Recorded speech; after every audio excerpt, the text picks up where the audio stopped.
While Silicon Valley was birthing the future, an entire superpower was desperately trying to copy it. In this video, we will uncover how Soviet semiconductor manufacturing was strangled by its own bureaucracy. To understand the profound collapse of the Soviet computing industry, one must first look at a machine called the Agat. Introduced at a Moscow trade fair in 1983 and commissioned by the USSR Ministry of Radio, the Agat was the Soviet Union's belated answer to the microcomputer revolution. It was, for all intents and purposes, a state-sanctioned clone of the American Apple II. Yet it represented a jarring departure from the sleek, consumer-friendly aesthetics emerging from Silicon Valley. Enclosed in a bulky, bright red or orange case, the Agat looked more like a piece of heavy industrial machinery than a tool for personal productivity.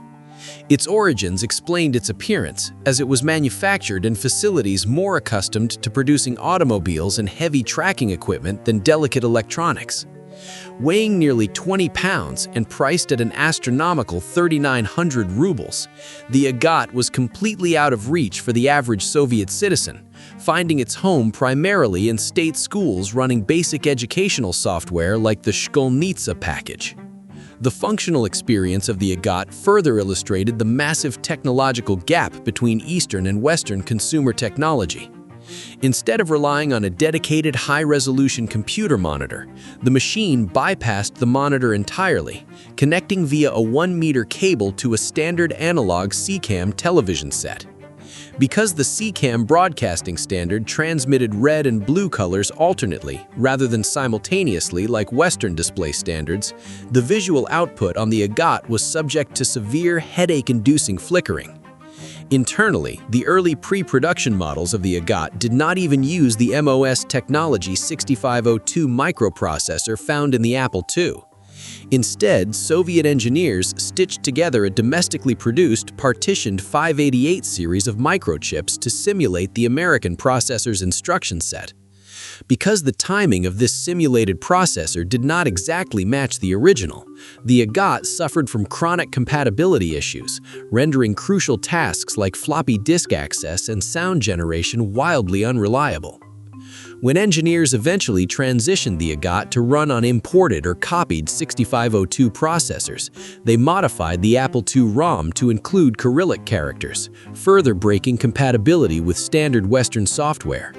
The cloning was so brazen that the name of Apple co-founder Steve Wozniak could reportedly be found buried deep within the ROM bits of the Agat 4 model. Yet, when American eye surgeon and computer hobbyist Dr. Leo D. Boers tested the machine for a 1984 review in the popular technology magazine Byte, he concluded that while its operating system appeared to be a direct lift from Apple, its execution was painfully slow and its internal wiring resembled a nightmarish maze.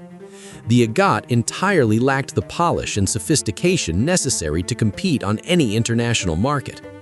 The contrast between the creation of the Apple II and the Agat perfectly encapsulates the divergence of the two technological empires.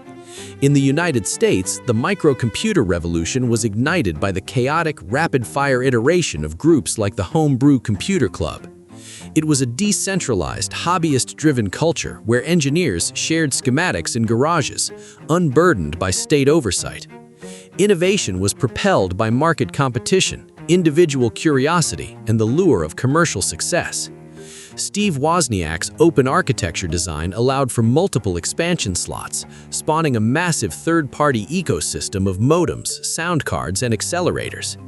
In the Soviet Union, however, technological development was entirely tethered to the rigid approval processes of central planners in Moscow. Funding, resource allocation, and design specifications were debated not in the open marketplace, but in the closed, paranoid halls of state ministries. By the time the Agat reached mass production, its foundational architecture was already obsolete. The Soviet state had fundamentally decided that rather than inventing its own microcomputers from the ground up, it would appropriate and modify Western designs. This decision establishes the central thesis of the Eastern Bloc's technological trajectory. By choosing to clone instead of invent, the command economy inadvertently designed its own permanent technological obsolescence. In a fast-moving, compounding industry governed by Moore's law, where processing power effectively doubled every 2 years, a strategy built on reverse engineering guaranteed that the imitator would forever remain at least one full generation behind its rivals. The tragedy of the Soviet computing failure is magnified by the historical reality that it did not begin with a lack of scientific brilliance. In the years immediately following World War II, the Soviet Union boasted a proud and deeply rooted tradition of mathematical innovation, drawing on legacies in probability theory, non-Euclidean geometry, and neural network modeling. Free from the immediate scrutiny of Moscow bureaucrats, electrical engineer Sergei Alexeyevich Lebedev developed the MESM, Small Electronic Calculating Machine, in Kiev in 1951, entirely without the aid of international espionage. Built from scavenged vacuum tubes and magnetic drums in a war-devastated country on a shoestring budget, it was the first stored programmed computer in continental Europe. Lebedev's subsequent BESM series of supercomputers proved that indigenous Soviet architectures could match and occasionally exceed the computational power of the West. The most striking example of indigenous Soviet computing brilliance, however, was the Setun, developed in 1958 at Moscow State University by engineer Nikolai Brusentsov and renowned mathematician Sergei Sobolev. While the entire Western world was standardizing on binary logic, relying on bits of zeros and ones, Brusentsov built the world's first modern ternary computer. The Setun utilized a balanced ternary numeral system and three-valued logic, operating on trits possessing the discrete values of -1, 0, and +1. Mathematically, base 3 is the most efficient way to represent numbers because 3 is the closest integer to the natural growth constant, the base of the natural logarithm, making ternary logic inherently elegant and highly optimized.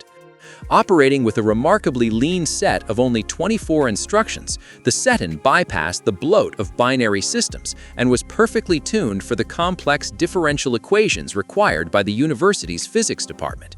The machine was widely celebrated for its reliability, running flawlessly for 15 years without a single hardware failure.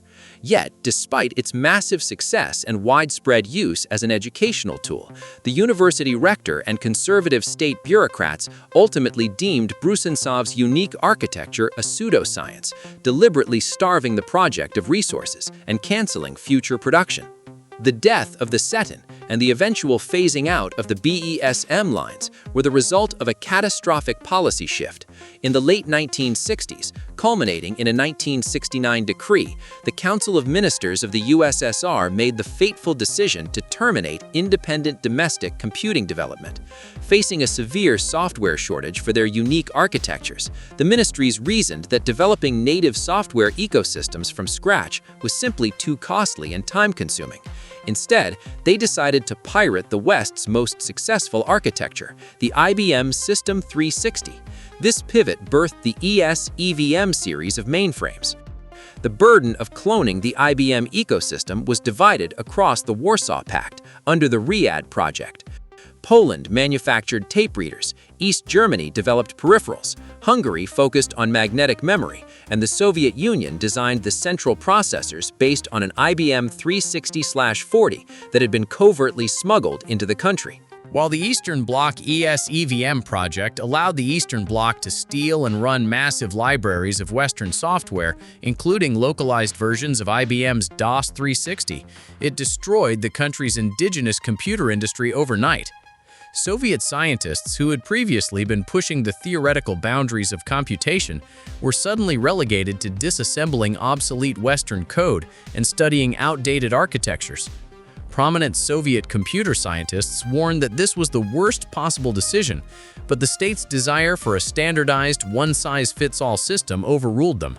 This technological stagnation was severely exacerbated by the systemic friction of the Soviet command economy, specifically the vol accounting system. Under the vol system, a state factory's success and its workers' bonuses were determined strictly by the gross ruble value of its total output. Because the value of output was calculated by adding up the cost of raw inputs, managers were directly incentivized to use the heaviest, most expensive, and most resource-intensive materials possible. This accounting logic rewarded waste and heavily penalized miniaturization. In the aerospace sector, it meant building airplanes that were unnecessarily heavy and required expensive, oversized engines. In the realm of microelectronics, it meant that the fundamental law of computing, making transistors progressively smaller, cheaper, and more power efficient, was diametrically opposed to the state's economic incentives. The invisible value of software, logical design, and micro-scale efficiency could not be properly measured or rewarded under a bureaucratic system designed to count tons of structural steel and coal. By 1975, the State Committee on Inventions even ruled that computer programs were completely ineligible for protection under Soviet law, erasing any incentive for software innovation. Furthermore, the Soviet Union viewed computing strictly as a mechanism for state control and heavy industry, completely ignoring the consumer market. Computers were treated as highly sensitive, classified assets rather than tools for individual empowerment. This institutional paranoia stifled the most ambitious technological project in Soviet history, Viktor Glushkov's OGAS, All-State Automated System for Accounting and Information Processing. Glushkov, a visionary mathematician, envisioned a decentralized, nationwide computer network that would act as a cybernetic nervous system for the planned economy. By linking 50,000 industrial enterprises in real time, OGAS was designed to automate the overwhelming complexities of resource allocation, essentially creating an early state-run version of the Internet. However, the OGAS network posed a direct threat to the power of established Soviet bureaucrats. In capitalist systems, competing private entities often found ways to cooperate on technology standards for mutual profit. In the Soviet Union, departments fiercely guarded their institutional fiefdoms. When Glushkov presented his vision, the Minister of Finance, Vasily Garbazov, actively sabotaged it. Garbazov mocked the use of advanced computers for economic planning, suggesting they instead be used to control colored lights in poultry farms to stimulate egg-laying. He privately threatened the Prime Minister that if a rival agency was granted control over the OGAS network, the Ministry of Finance would completely block its funding. Because key leaders were absent from the deciding Politburo meeting, Garbazov successfully killed the initiative. As a result, the grand cybernetic vision was starved of resources, and the Soviet Union ended the Cold War with thousands of isolated, incompatible mainframes, rather than a unified digital network. The failure of OGAS proved definitively that the system prioritized bureaucratic survival over technological supremacy. Having committed to a state-mandated strategy of hardware cloning, the Eastern Bloc was forced to develop an entire scientific infrastructure dedicated to reverse engineering. Copying a mainframe's overarching architecture or stealing its software was half the battle. Reproducing the microscopic physical circuitry of Western microchips was an infinitely more grueling endeavor. To map the circuits of chips smuggled from companies like Intel and Motorola, Soviet engineers utilized a destructive and highly toxic process known as decapping and lapping. The decapping process required using highly caustic acids to dissolve the protective plastic or ceramic casing of a microchip without damaging the delicate silicon die beneath. Once the silicon was successfully exposed, technicians placed the chip under high-powered optical microscopes to photograph the top layer of the circuit. Because integrated circuits are built in three-dimensional layers, the engineers then had to employ lapping, a meticulous process of mechanically grinding away the top layer of metal and silicon to expose the logic gates and dopant zones underneath. This grueling process of grinding, photographing, and painstakingly drawing schematics by hand or on early computer-aided design systems took hundreds and sometimes thousands of hours for a single chip. The duplication of the Intel 8080 microprocessor provides a stark example of this labor-intensive reality. Soviet engineers spent an immense amount of time decoding the chip, eventually producing a direct clone known as the KR580VM80A. While the clone successfully simulated the functionality of the original American processor, the geometry of the silicon layout often had to be altered to accommodate the less precise manufacturing capabilities of Soviet fabrication plants. The engineers also had to decipher complex architectural tricks, such as Intel's use of a negative 5-volt supply routed to the bulk silicon substrate to increase the threshold voltage of the transistors, a nuanced design choice that was critical for the chip's speed. The cloning process was incredibly slow. By the time the Eastern Bloc had successfully decapped, mapped, tested, and mass-produced a Western microprocessor, companies in Silicon Valley had already released a chip 2 generations more advanced. This reliance on copying gave rise to a phenomenon that can be described as the golden prisoner effect. Much like the protagonist in Karel Čapek's science fiction novel Krakatip, who is held captive by a military-industrial complex to replicate a devastating explosive, Soviet engineers were trapped in a gilded cage of imitation.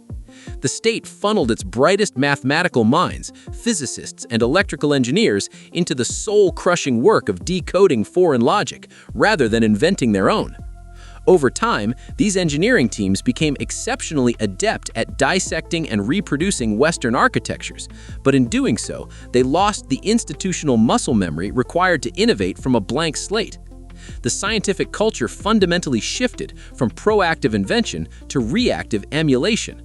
When a novel computational problem arose, the default bureaucratic response was no longer to design an original solution, but to wait, acquire, and dissect the latest Western journal or smuggled component.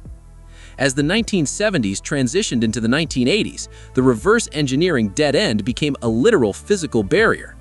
Early microprocessors, such as those from the mid-1970s, featured transistor sizes of roughly 6 micrometers. At this scale, a single layer of metal could easily be seen and photographed under a standard, inexpensive optical microscope. However, as Western chipmakers relentlessly pursued Moore's law, transistor sizes shrank rapidly into the sub-micron range, and the architecture evolved from a single layer of metal to multiple complex layers of overlapping routing. The physical density of components, like later Intel architectures housing hundreds of millions of transistors, pushed the act of manual decapping and optical mapping entirely beyond the limits of human capability. Ultimately, the transition into the manufacturing crisis proved that mapping a stolen design is entirely useless if a nation lacks the advanced industrial base required to physically construct it. The blueprint of a microchip is only the theoretical beginning. Executing that blueprint demands an orchestra of ultra-pure silicon, flawless photolithography lenses, toxic specialty chemicals, and heavily filtered clean rooms. The Eastern Bloc could smuggle the schematic, but they could not smuggle the sprawling, highly refined global supply chain required to print it. The profound divergence in manufacturing prowess between the East and the West highlighted a fundamental truth about semiconductor fabrication. It is the most exacting manufacturing process in human history. In the West, silicon innovation was fueled by an agile, highly specialized global supply chain. American chip designers relied on optical lenses from Germany and Japan, raw materials from Africa and South America, and specialty gases processed in Europe. If a specific chemical, laser, or resin was required, it could be procured from whichever global vendor produced it best, allowing the industry to move at breakneck speed. Conversely, the socialist manufacturing base was profoundly isolated. Denied access to Western markets by Cold War embargoes and politically mandated to be self-sufficient, the Comecon bloc was forced to recreate the entire semiconductor supply chain internally. The burden of producing advanced electronic microchips fell heavily on the shoulders of the Micron and Angstrom plants located in Zelenograd, a purpose-built technology city located just outside of Moscow. Established as the vanguard of the Soviet electronic industry, Zelenograd was tasked with taking the reverse-engineered designs and turning them into mass-producible silicon. The fatal Achilles heel of the Soviet semiconductor industry was the concept of yield. In microchip fabrication, yield refers to the percentage of functional, usable chips successfully produced on a single silicon wafer. Because integrated circuits are immensely complex and microscopic, a single speck of dust, a microscopic fluctuation in chemical purity, or a slight mechanical vibration in the photolithography machine can ruin an entire chip. In the United States, commercial viability required consistently high yields, and by the 1970s, yields above 50% were considered standard in the production of monolithic integrated circuits. In stark contrast, declassified intelligence revealed that the Soviet Union's absolute best yield on monolithic integrated circuits was a mere 20%, achieved only at the Western-equipped Micron plant. Across the broader Soviet industry, yields hovered at a catastrophic 4%. A yield of 4% meant that for every 100 microchips printed, 96 of them were defective and had to be thrown away. This catastrophic failure rate meant that 96% of the precious ultra-pure silicon, expensive chemicals, and intensive labor were completely wasted. This dismal reality played a cruel joke on central production targets. A nation cannot maintain technological parity when its manufacturing baseline relies on throwing away the vast majority of its output. The economic absurdity of this manufacturing bottleneck reached its zenith in East Germany in 1988. In a desperate attempt to prove that the Socialist Bloc was closing the technological gap, the Research Center for Microelectronics in Dresden publicly presented the U61000 DRAM, the Eastern Bloc's first 1-megabit DRAM microchip. During a highly publicized ceremony at the State Council building in Berlin, engineers Bernd Junghans and Jens Knobloch handed a prototype of the chip to Chairman Erich Honecker. The event was heavily propagandized as a triumph of socialist engineering, boasting that the tiny chip could store approximately 35 pages of typewritten text. The reality behind the U61000, however, was an unmitigated economic disaster. The East German government had sunk billions of marks into research and industrial espionage simply to achieve parity with a chip that had already been mass-produced by Toshiba in Japan 2 years prior. By the time Honecker held the 1-megabit chip, the West was already deep into the development of 4-megabit architectures. More damning was the actual cost of production. Handicapped by terrible yields and outdated fabrication equipment, the U61000 was astronomically expensive to produce. Each chip cost approximately 100 times more expensive than its commercially available Western counterpart. Because domestic electronic components were so unreliable and costly, the heavy engineering sectors of the German Democratic Republic were forced to secretly purchase components from the West just to keep their export products functional. The U61000 was not a stepping stone to the future, it was the financial ruin of the present. The crippling inability to mass-produce reliable technology forced the Soviet bloc into a desperate reliance on a sprawling, smuggling economy. Facing the strict technology embargoes enforced by the Coordinating Committee for Multilateral Export Controls, the KGB vastly expanded its Line X documentary, a dedicated intelligence directorate tasked with the covert acquisition of Western high technology. A massive network of intelligence agents, international middlemen, and front companies was deployed to plunder American industrial secrets, saving Moscow billions in research and development costs. The lengths to which the Soviets would go to acquire basic computing hardware were dramatically exposed in 1983 through the exploits of Richard Mueller, a German businessman running a fleet of shadowy shell companies. Mueller orchestrated an elaborate scheme to illegally transfer a VAX 11/782 super minicomputer to the Soviet Union. Manufactured by the Digital Equipment Corporation and valued at over $2.5 million, the VAX was highly prized by the Soviet military for its ability to track troop movements and guide missile systems, technology they desperately needed but could not reliably manufacture themselves. The VAX was originally purchased by a front company in New York, flown to South Africa, and loaded onto a Swedish container ship, the Elgaren, destined for the Soviet Union via a stopover in West Germany. United States intelligence caught wind of the smuggling route and alerted authorities in Hamburg. Following a tense legal battle where a local judge initially denied a search warrant, an appeals court reversed the decision at the absolute 11th hour. Just 7 minutes before the Elgaren was scheduled to lift anchor, authorities boarded the vessel and ordered the cargo hoisted onto dry land, seizing the massive computer system. The dramatic seizure of the VAX highlighted a profound and inescapable irony. The military might of a global superpower was entirely dependent on hardware smuggled in the cargo holds of commercial freighters. When the Soviet Union finally collapsed in 1991, its domestic computing industry vaporized almost instantly.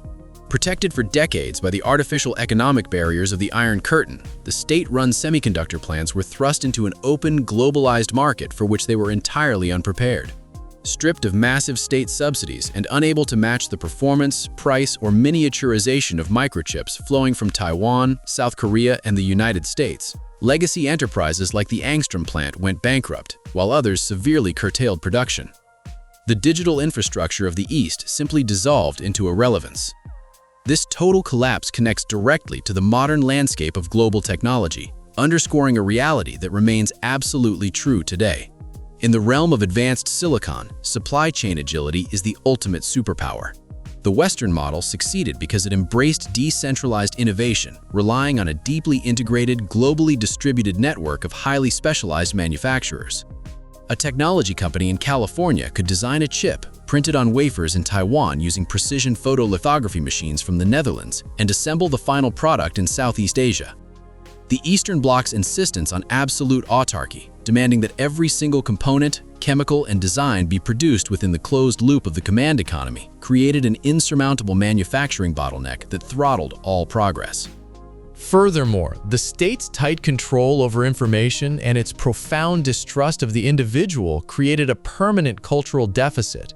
By treating computers strictly as state secrets, meant only for factory production quotas and military calculations, the Soviet system failed entirely to foster a consumer-driven garage startup culture. There were no environments where hobbyists could freely experiment, fail, and iterate. When ordinary citizens wanted access to computing, they had to rely on building do-it-yourself machines from schematics published in radio magazines, piecing together models like the Micro 80 or the Radio 86RK from dozens of scavenged components. The state simply refused to provide the tools of the digital age to its own people. The consequence of suppressing this grassroots innovation was a catastrophic brain drain. The brilliant mathematicians and engineers who had once designed the beautiful ternary logic of the Setun, or who had painstakingly mapped the microscopic circuits of the Intel 8080, were left deeply disillusioned. Their internal motivation was slowly eroded by endless bureaucratic infighting, unrealistic quotas, and a chronic lack of resources. In the immediate aftermath of the Cold War, these highly trained professionals emigrated en masse to the West, seeking environments where their talents would be rewarded by the open market rather than suppressed by out-of-touch ministries. This exodus hollowed out the scientific foundation of Eastern Europe, leaving a persistent technological void that the region still struggles to overcome today. Ultimately, the failure of socialist computing provides a definitive historical lesson on the limits of centralized technological planning. In the high-stakes race for silicon supremacy, the critical bottleneck was never the brilliance of the scientists or the capability of the engineers. The minds behind the MESM, the Setun, and the sprawling cybernetic dreams of the OJAS network were as visionary as any engineer sitting in a garage in California. The fatal flaw lay in the profound rigidity of the system itself. By incentivizing gross material output over elegant efficiency, by empowering paranoid bureaucrats to sabotage interconnected networks to protect their fiefdoms, and by choosing the perceived safety of state-sponsored imitation over the inherent risk of true invention, the command economy ensured its own obsolescence.